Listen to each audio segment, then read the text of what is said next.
지금 어려운 일이 있다고 슬퍼할 필요가 없습니다. 새벽 4시 30분, 잠이 깨어 천장을 바라봅니다.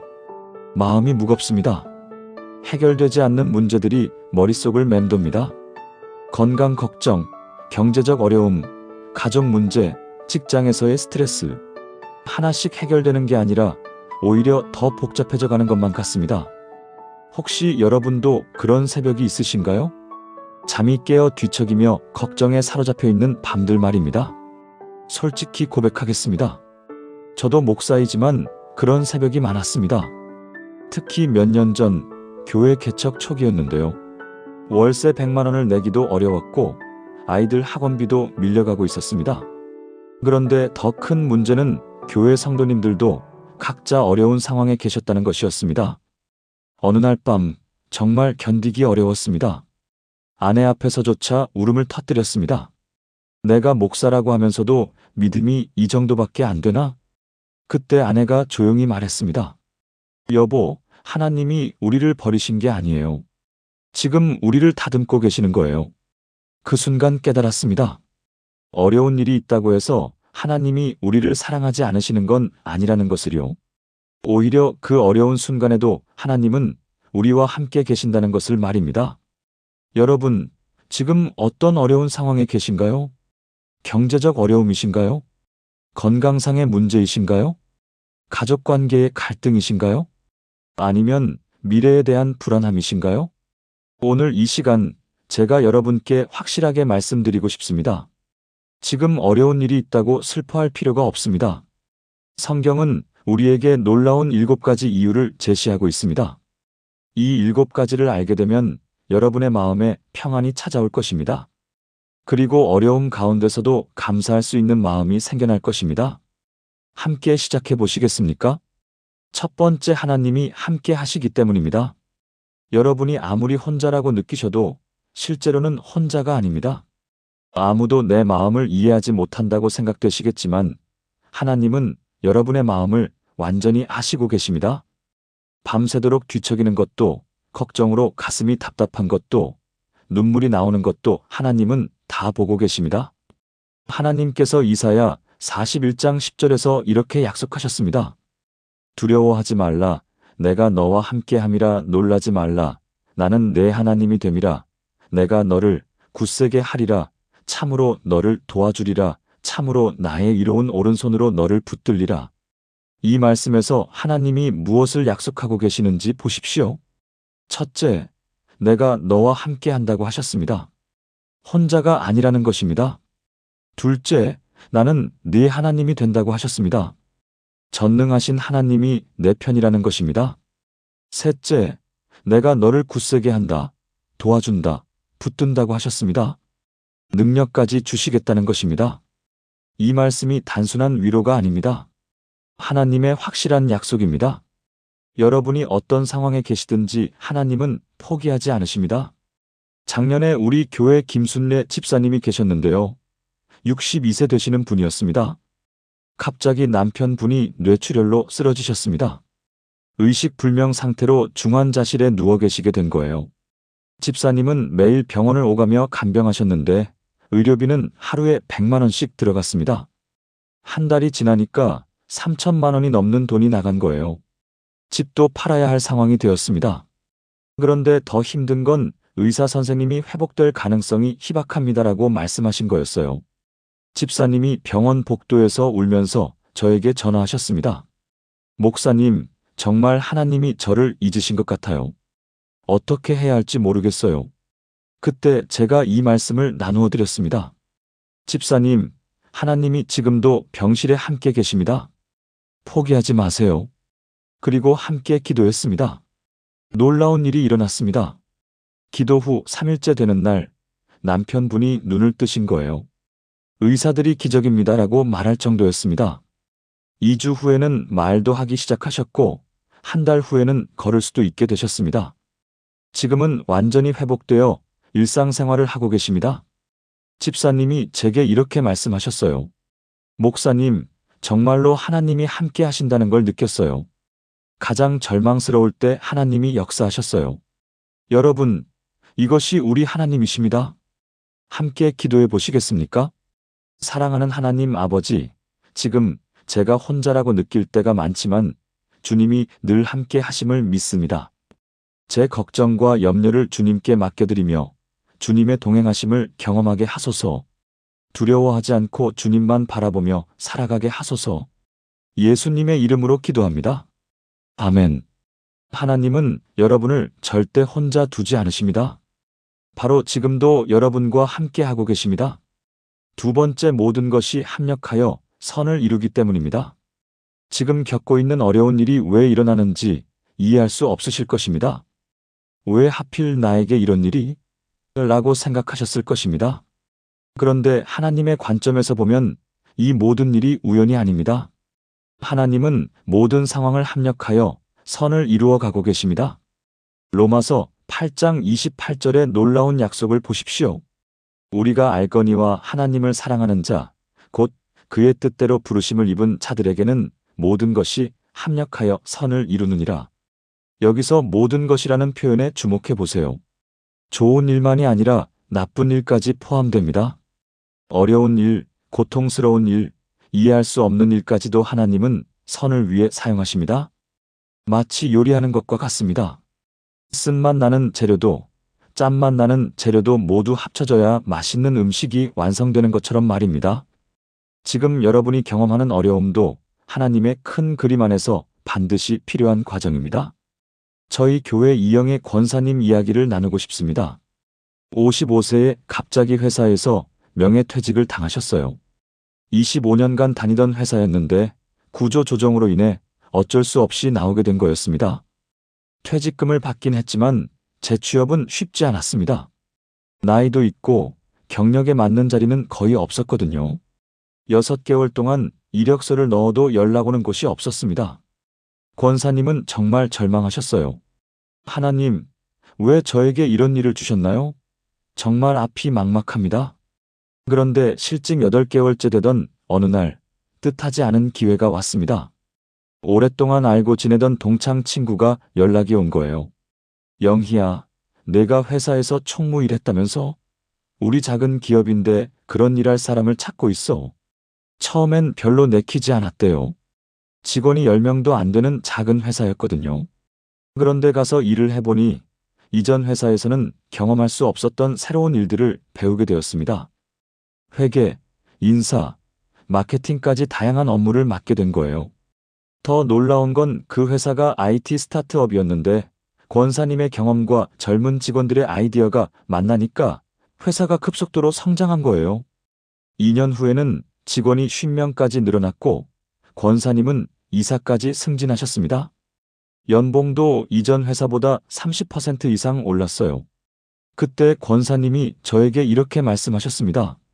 목사님, 처음엔 왜 이런 일이 일어났나 원망했는데 지금 보니 하나님의 계획이었어요.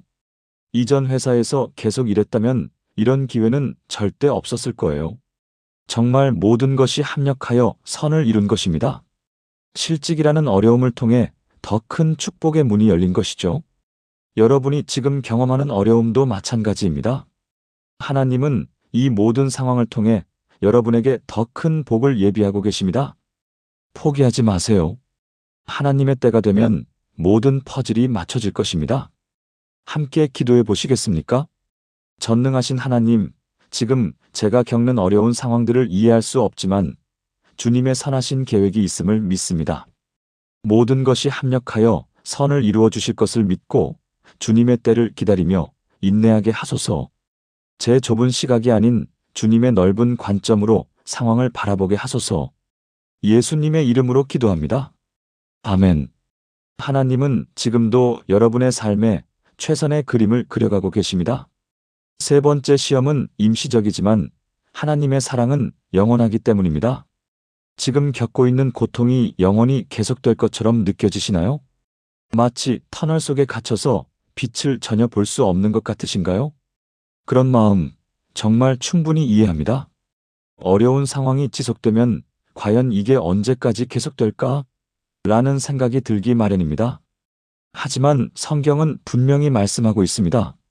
시험은 임시적이지만 하나님의 사랑은 영원하다고 말입니다. 베드로전서 5장 10절을 보세요. 모든 은혜의 하나님 곧 그리스도 안에서 너희를 부르사 자기의 영원한 영광에 들어가게 하신 이가 잠깐 고난을 당한 너희를 친히 온전하게 하시며 굳건하게 하시며 강하게 하시며 털을 견고하게 하시리라. 여기서 핵심은 잠깐이라는 표현입니다. 하나님의 관점에서 보면 우리가 당하는 모든 고난은 잠깐입니다. 영원과 비교하면 순식간에 지나갈 일시적인 것입니다. 그런데 그 잠깐의 고난을 통해 하나님은 우리를 온전하게, 굳건하게, 강하게, 견고하게 만드신다고 하셨습니다. 다시 말해서 고난에는 목적이 있다는 것입니다. 예레미야 31장 3절에서 하나님은 이렇게 말씀하십니다. 여호와께서 옛적에 이스라엘에게 나타나사 내가 무궁한 사랑으로 너를 사랑하는 고로 인자함으로 너를 인도하였다 하시니라. 무궁한 사랑이라는 표현에 주목해 보세요. 하나님의 사랑에는 끝이 없습니다. 상황에 따라 변하지도 않습니다. 여러분이 성공할 때나 실패할 때나 건강할 때나 아플 때나 부유할 때나 가난할 때나 하나님의 사랑은 동일합니다. 우리 교회 박미자 성도님의 간증을 들어보세요. 40세에 유방암 진단을 받으셨습니다. 두 아이의 엄마였는데 갑작스러운 암 선고에 온 세상이 무너지는 것 같았다고 하셨어요. 왜 하필 내가? 아이들이 아직 어린데 어떻게 하지? 항암 치료를 시작했는데 정말 힘드셨대요. 머리카락이 다 빠지고 식욕도 없고 몸무게도 15kg이나 줄었습니다.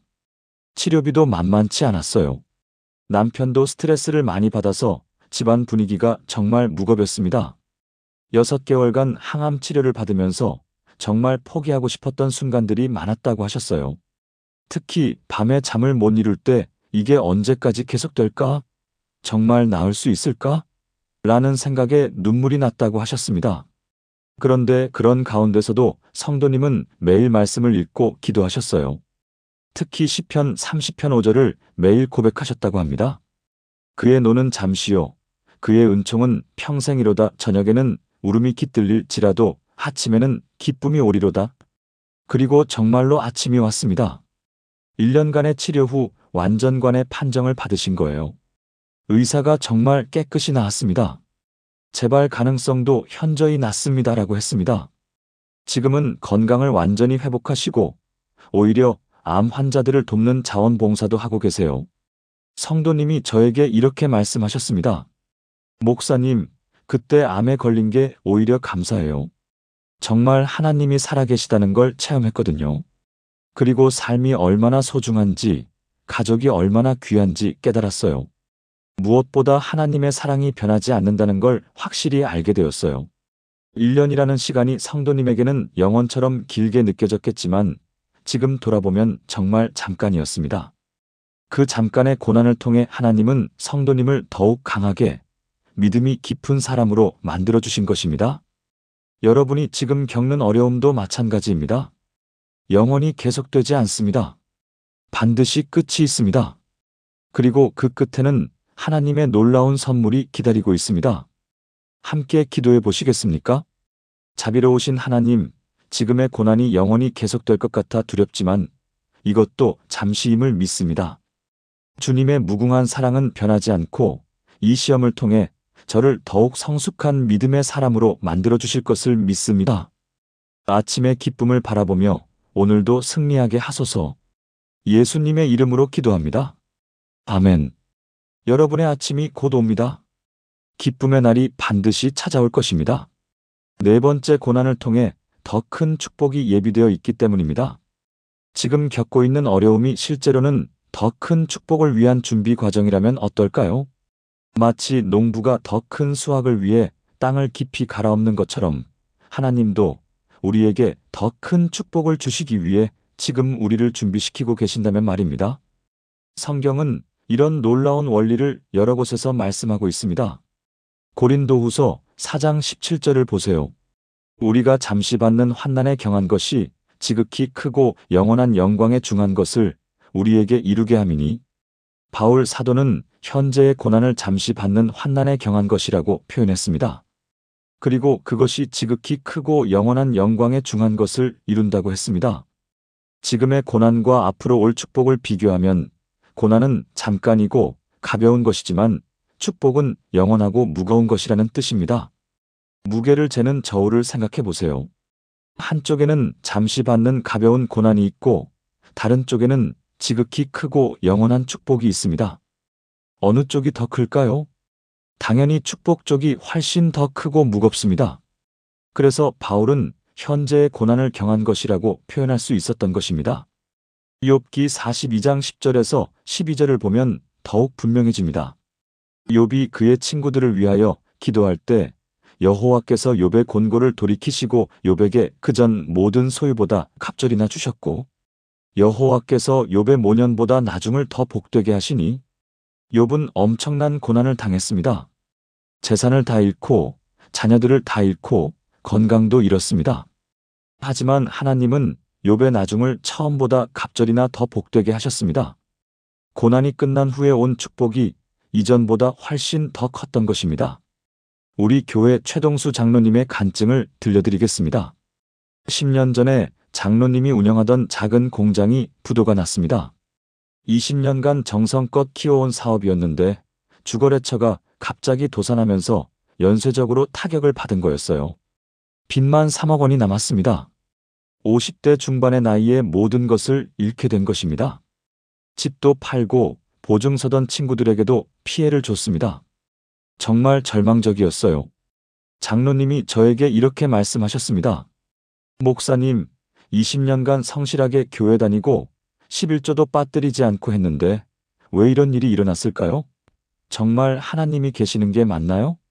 그만큼 절망적이셨던 거예요. 하지만 장로님은 포기하지 않으셨습니다. 새벽 기도회를 더욱 열심히 나오셨고 말씀을 더 깊이 묵상하셨습니다. 그리고 작은 아르바이트부터 시작하셨어요. 건물 청소도 하고 야간 경비도 서고 정말 닥치는 대로 일하셨습니다. 가족들도 다 함께 고생하셨어요. 2년 정도가 지났을 때였습니다. 장로님이 청소를 담당하던 건물에서 IT 회사를 운영하는 사장님과 알게 되셨어요. 그 사장님이 장로님의 성실함을 보시고 제안을 하신 거예요. 장로님, 제가 새로운 사업을 시작하려는데 파트너가 필요합니다. 함께 하시겠습니까? 처음엔 망설이셨대요. 한번 실패한 경험이 있으니까 두려우셨던 거죠. 하지만 기도 후에 도전하기로 하셨습니다. 놀라운 일이 일어났습니다. 그 새로운 사업이 대박이 난 거예요. 친환경 건축자재를 개발하는 사업이었는데 정부 정책과 딱 맞아떨어졌습니다. 3년 만에 매출이 50억 원을 넘었고 장로님의 지분만으로도 이전 사업보다 훨씬 더 큰 수익을 올리게 되셨습니다. 지금은 직원 100명이 넘는 회사의 공동대표가 되셨어요. 더 놀라운 건 장로님이 수익의 상당 부분을 선교와 구제에 사용하고 계신다는 것입니다. 매년 수천만 원씩 선교 헌금도 하시고 어려운 이웃을 돕는 일도 하고 계세요. 장로님이 저에게 이렇게 말씀하셨습니다. 목사님, 10년 전 부도가 났을 때 정말 하나님을 원망했는데 지금 보니 하나님의 계획이었어요. 그때 실패하지 않았다면 지금의 축복도 없었을 거예요. 무엇보다 하나님을 의지하는 법을 배웠고 이웃을 돕는 마음도 생겼어요. 정말로 고난을 통해 더 큰 축복이 예비되어 있었던 것입니다. 이전의 성공은 자신의 힘으로 이룬 것이었지만 지금의 축복은 하나님과 함께 이룬 것이기 때문에 더욱 의미가 있습니다. 여러분이 지금 겪는 어려움도 마찬가지입니다. 하나님은 여러분을 위해 더 큰 축복을 준비하고 계십니다. 지금의 고난은 그 축복을 받을 수 있도록 여러분을 준비시키는 과정입니다. 함께 기도해 보시겠습니까? 은혜로우신 하나님, 지금의 어려움이 더 큰 축복을 위한 준비 과정임을 믿습니다. 고난을 통해 저를 더욱 겸손하게 하시고 하나님만 의지하는 사람으로 만들어 주소서. 앞으로 주실 축복을 감당할 수 있는 그릇으로 준비시켜 주시고 그 축복을 다른 사람들과도 나눌 수 있게 하소서. 예수님의 이름으로 기도합니다. 아멘. 여러분을 위한 하나님의 축복이 준비되어 있습니다. 조금만 더 기다려 보세요. 5번째, 하나님이 우리의 눈물을 기억하고 계시기 때문입니다. 혹시 아무도 여러분의 아픔을 알아주지 않는다고 느끼시나요?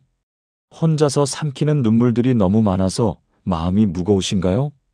가족들에게도 말하기 어려운 깊은 상처들이 있으신가요?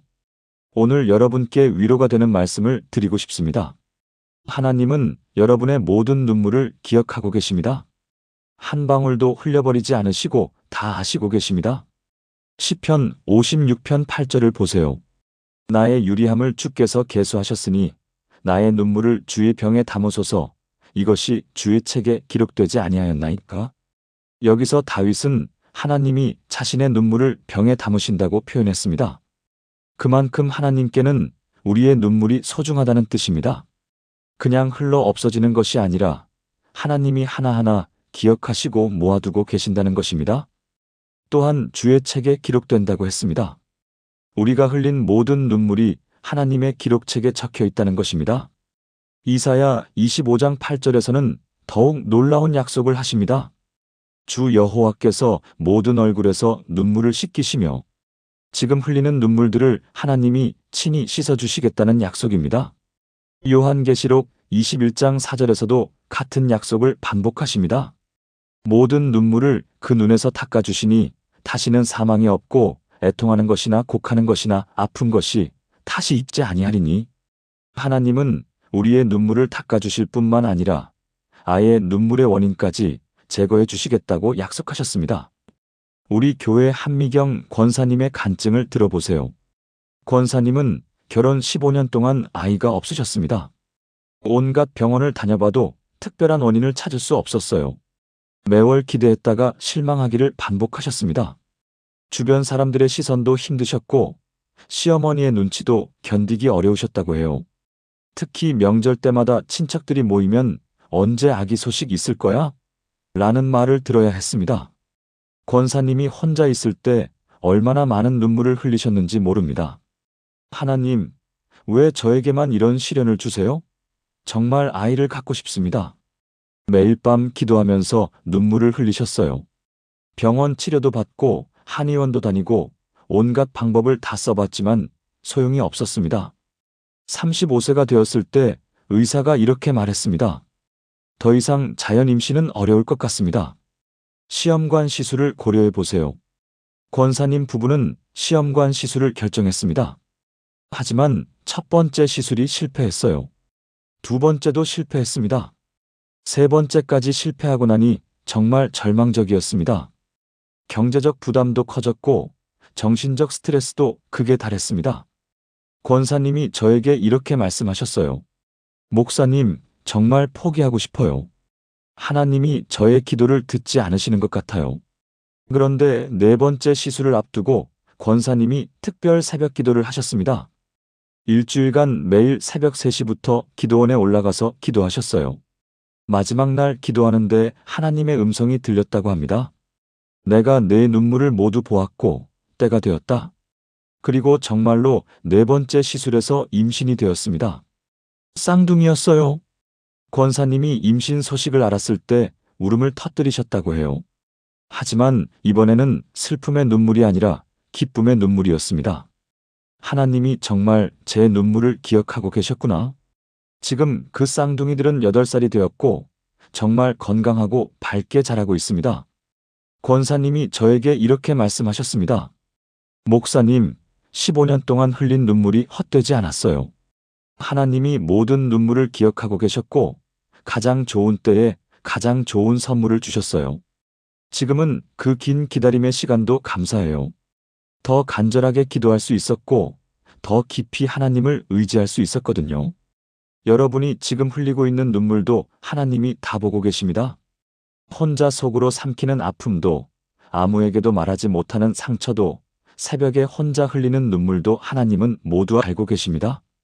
그리고 때가 되면 그 모든 눈물을 기쁨의 눈물로 바꿔주실 것입니다. 함께 기도해 보시겠습니까? 위로의 하나님, 제가 혼자 흘린 모든 눈물을 주님이 기억하고 계심을 믿습니다. 아무도 알아주지 않는 것 같을 때도 주님은 늘 저와 함께 하셨고 제 마음의 아픔을 다 알고 계셨습니다. 이 눈물의 시간이 지나면 반드시 기쁨의 때가 올 것을 믿습니다. 주님의 때에 모든 눈물을 닦아주시고 슬픔을 기쁨으로 바꿔주소서. 예수님의 이름으로 기도합니다. 아멘. 여러분의 눈물이 결코 헛되지 않을 것입니다. 하나님이 반드시 보상해 주실 것입니다.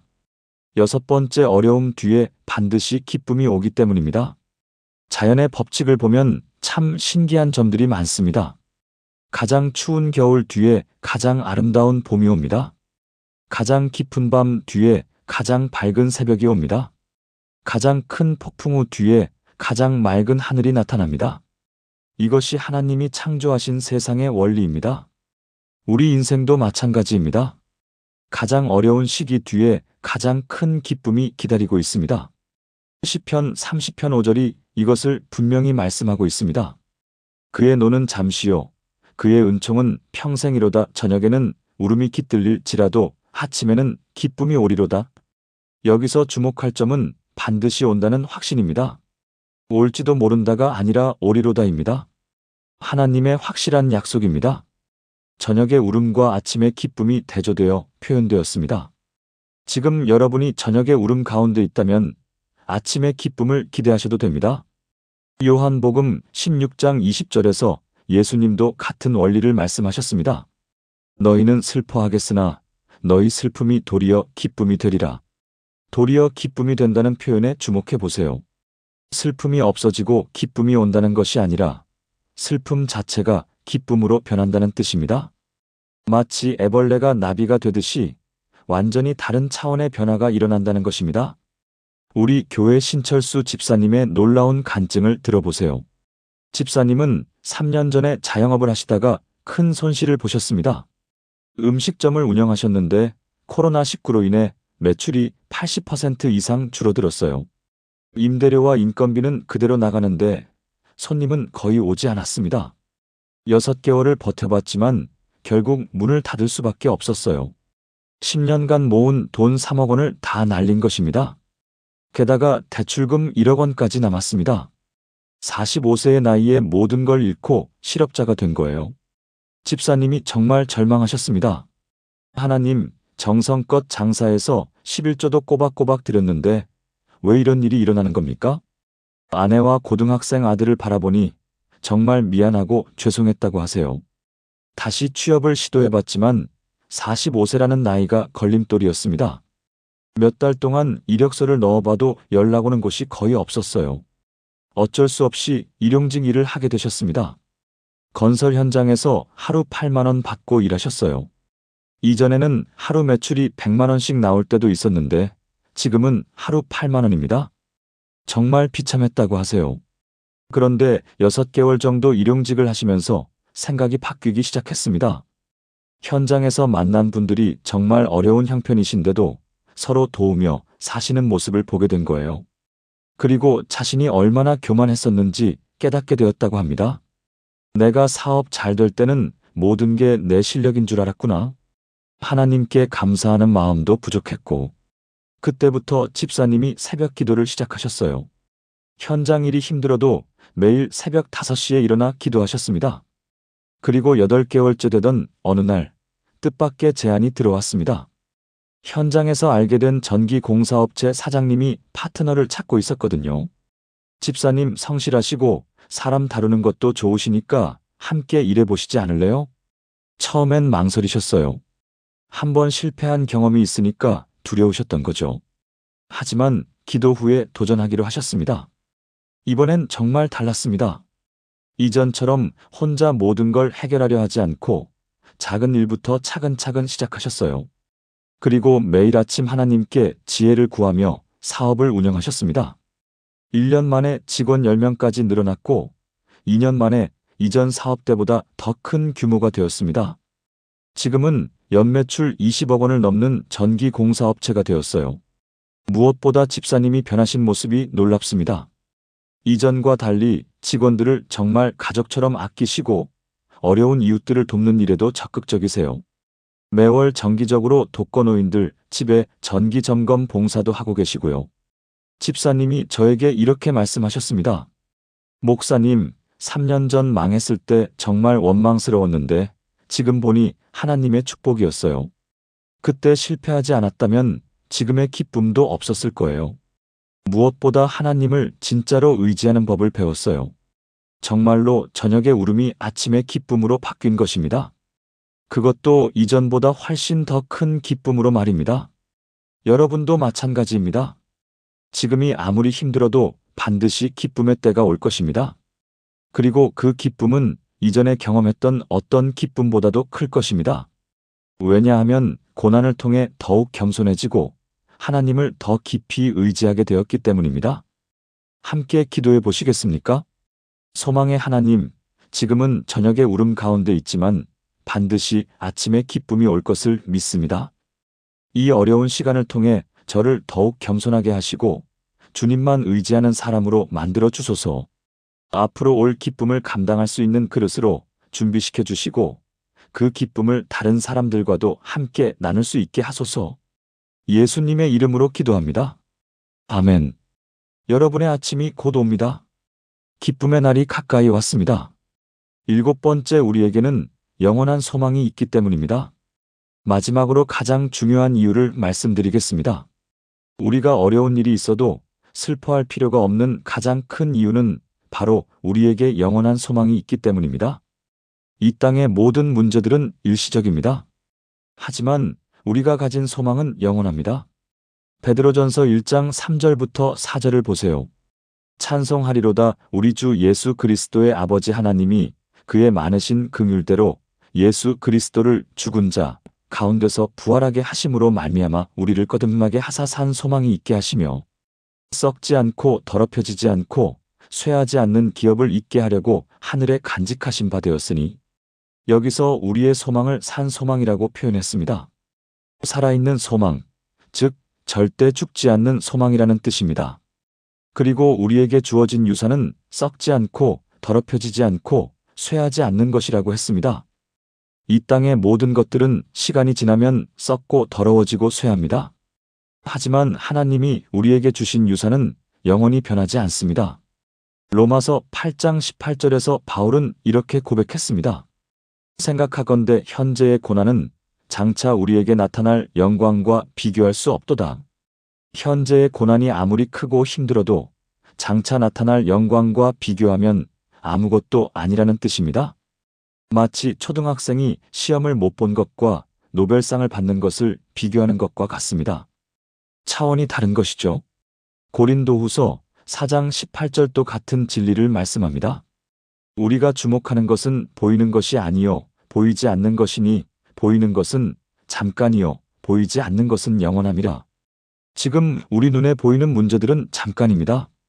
하지만 보이지 않는 영적 세계의 축복들은 영원합니다.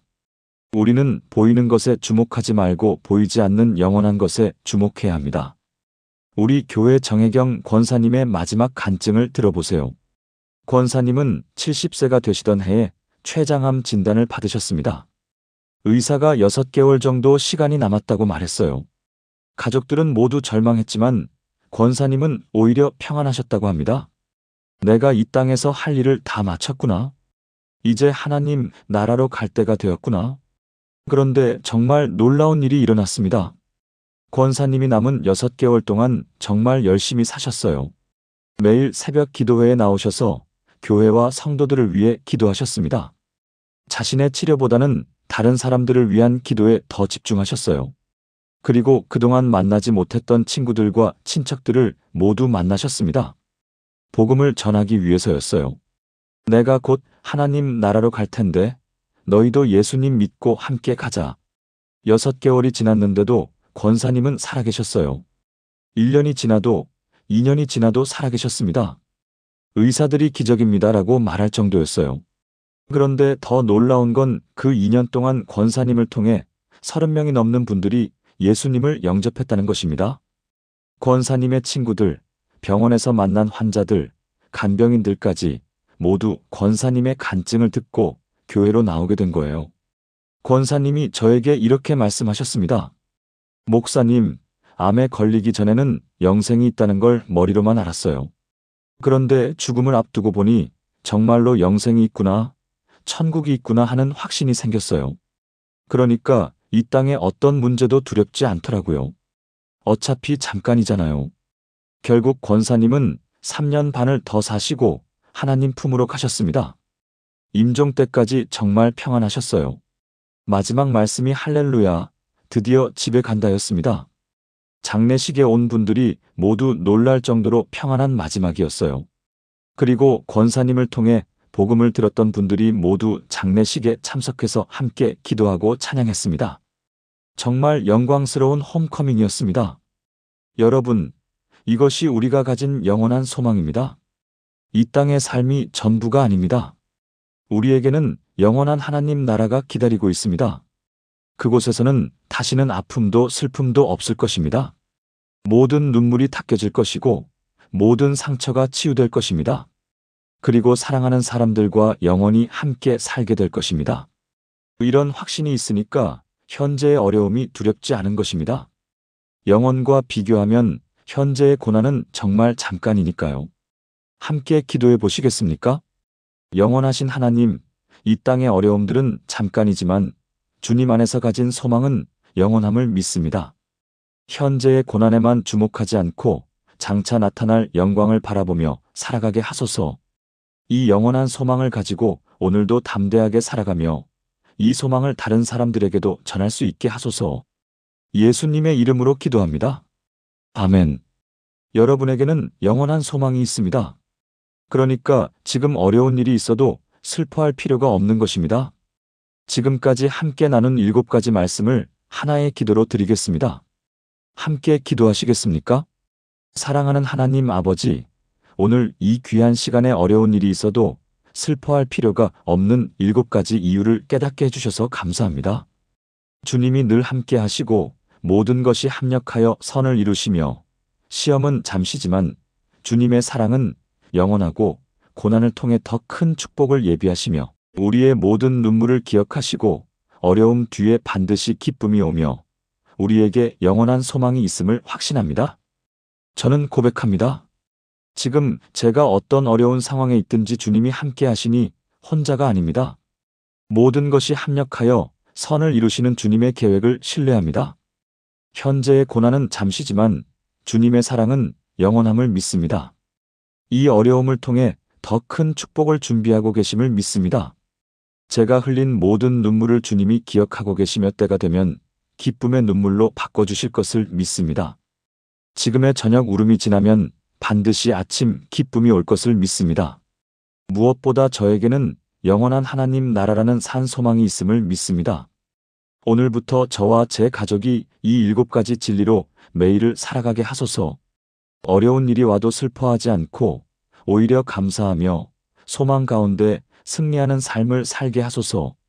이 믿음으로 다른 어려움 당한 사람들에게도 위로와 소망을 전하는 사람들이 되게 하소서.